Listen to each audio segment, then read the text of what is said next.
Debt, The First 5,000 Years, by David Graeber, challenges the conventional understanding of debt and money, exploring how these concepts have shaped human societies for millennia. Published in 2011, this book quickly became influential, particularly among those interested in anthropology, economics, and political theory. David Graeber, an anthropologist and activist, sets out to debunk many of the myths surrounding the origins and functions of money and debt. Contrary to the widely accepted narrative that money emerged as a natural evolution from barter, Graeber argues that credit and debt systems predate money, and that these systems have played a critical role in the development of human civilization. Graeber's central thesis is that debt is not merely an economic or financial phenomenon, but a deeply social and moral one.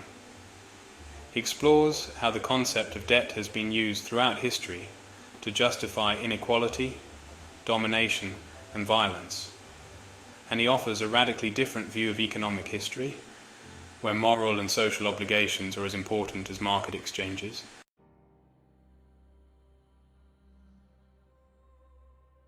The myth of barter and the origins of money is the first key concept this book tackles. One of the most significant arguments Graeber makes is against the traditional economic narrative that money evolved from barter systems. According to classical economics, barter, where people directly exchanged goods and services, was inefficient, leading to the development of money as a medium of exchange to solve the double coincidence of wants problem. Graeber argues that there is little historical evidence to support the existence of widespread barter economies. Instead, he contends that early economies were largely based on credit and debt systems.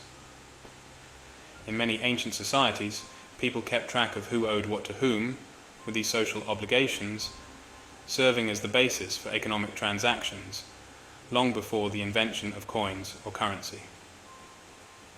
To evidence this, Graeber cites examples from ancient Mesopotamia, where extensive credit systems existed thousands of years before the first coins were minted. In these societies, records of debts were kept on clay tablets, and loans were often denominated in barley or silver, but these were measures of value rather than actual coins being exchanged.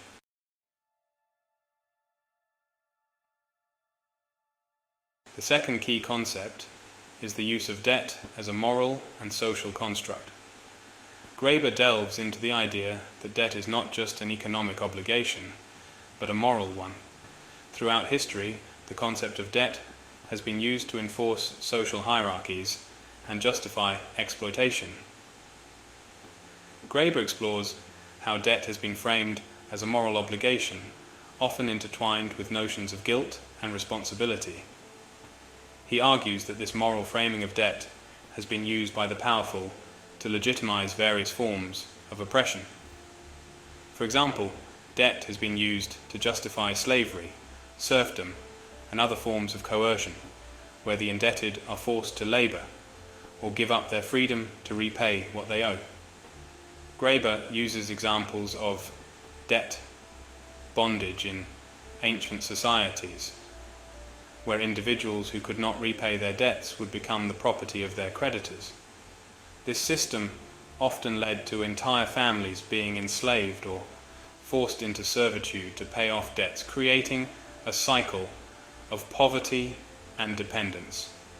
The book also examines the role of religion in shaping attitudes toward debt.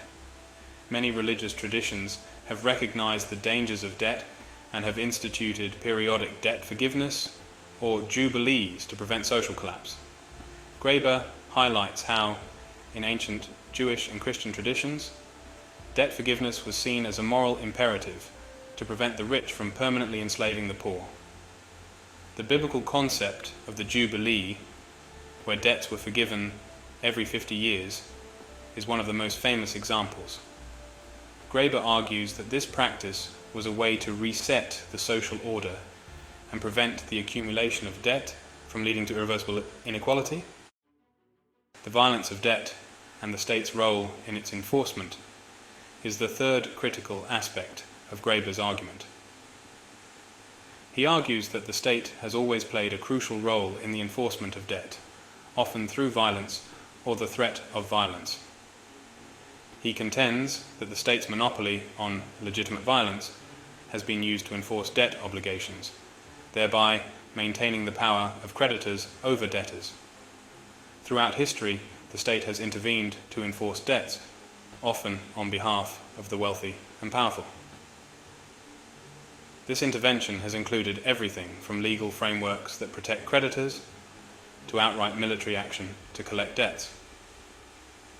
Graeber argues that the state's involvement in debt collection underscores the fundamentally coercive nature of debt. He examines the role of the Roman Empire in enforcing debt, where the state frequently intervened to protect the interests of wealthy creditors. He also discusses how colonial powers use debt as a tool to control and exploit colonized peoples, with the backing of military force. The book traces the origins of modern capitalism to the European colonial period, where debt played a central role. European powers extended credit to colonial enterprises, which in turn extracted wealth from colonized regions to repay these debts. This system laid the foundation for the global capitalist economy, where debt remains a powerful tool of control. Graeber discusses how the British Empire used debt to finance its colonial ventures, particularly in India. The British government extended credit to the East India Company, which then used military force to extract resources from India to repay its debts. This cycle of debt and exploitation was a key factor in the development of the British Empire. In the latter part of the book, Graeber turns his attention to the modern world, exploring how debt continues to shape social and economic relations today. He argues that the global financial system is built on a foundation of debt, with profound implications for both individuals and entire nations. Graeber discusses the contemporary debt crisis, particularly in the context of the 2008 financial meltdown. He argues that the crisis was not just a financial failure, but a moral one, where the burden of repayment was placed on the most vulnerable members of society, while the wealthy were bailed out by the state. The book examines the subprime mortgage crisis in the United States, where millions of Americans lost their homes due to predatory lending practices. Graeber argues that this crisis revealed the deep inequalities inherent in the debt system, where ordinary people were held accountable for debts that were often imposed on them through deceptive practices. Meanwhile, banks and financial institutions were rescued by the government. He also explores the rise of student debt, particularly in the United States, as a modern example of how debt is used to control and exploit individuals.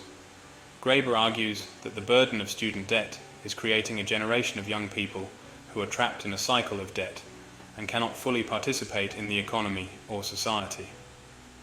He points to the ballooning student debt crisis in the United States, where millions of students graduate with significant debt that they struggle to repay. This debt burden limits their career choices, delays their ability to buy homes or start families, and creates a sense of hopelessness and powerlessness. Debt. The first 5,000 years is a profound and far-reaching analysis that challenges conventional understandings of economics, morality, and power. Graeber's work has significant implications for how we think about debt in both historical and contemporary contexts. By framing debt as a social and moral construct rather than merely an economic one, Graeber encourages us to question the legitimacy of debt as a tool of control and to imagine alternatives that are more just and equitable. For those interested in political theory, anthropology, and economics, Graeber's book provides a comprehensive and thought-provoking exploration of one of the most fundamental aspects of human society. It encourages readers to reconsider the role of debt in their own lives and in the broader social and economic systems in which they live. Whether you are a seasoned scholar or new to these ideas, debt. The First 5,000 Years is essential reading for anyone interested in understanding the deep roots of our modern economic system and the ways in which debt and involuntary servitude continue to shape our world. We have been the Left Library, and this has been Political Theory Simplified. If you have enjoyed this overview, we encourage you to read Debt, The First 5,000 Years by David Graeber, to gain a deeper understanding of the historical and social dimensions of debt. Thank you for watching. Please subscribe for more, and let's continue to learn and grow together.